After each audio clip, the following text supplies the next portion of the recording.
Good morning বন্ধুরা, আমি আজকে মাঠে এসেছিলাম হাঁটার জন্যে। হেঁটে একটু চা খেলাম, খাওয়ার পর আজকে বেরিয়ে যাবো তাড়াতাড়ি, কারণ আমাকে যেতে হবে। তা বন্ধুরা, ঘরে চলে এসেছি। আজকে আমাকে অফিসে যেতে হবে, কারণ আজকে আমার প্রথম দিন, যে জন্য আমাকে তাড়াতাড়ি বেরিয়ে যেতে হবে। স্নান টান করে খেয়ে দিয়ে বেরিয়ে যেতে হবে, টিফিনও গোছাতে হবে। তো দেখা হচ্ছে রাস্তায়। বন্ধুরা, আমি চলে এসেছি সেক্টর 5-এ। আর সেক্টর 5-এ এখন খুঁজছি আমার কোথায় লোকেশানটা।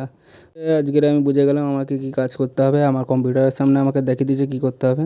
আমি এখন চলে এসেছি ঘরে। আর ঘরে আসার পর আজকে আমার শরীরটা খুব অসুস্থ লাগছে, কারণ আজকের প্রথম দিন, যেহেতু অনেক জার্নি করতে হয়েছে, ওই জন্য আমার শরীরটা খুব খারাপ লাগছিলো। ওই জন্য ভাবলাম তাড়াতাড়ি খেয়ে দিয়ে ঘুমিয়ে পড়বো।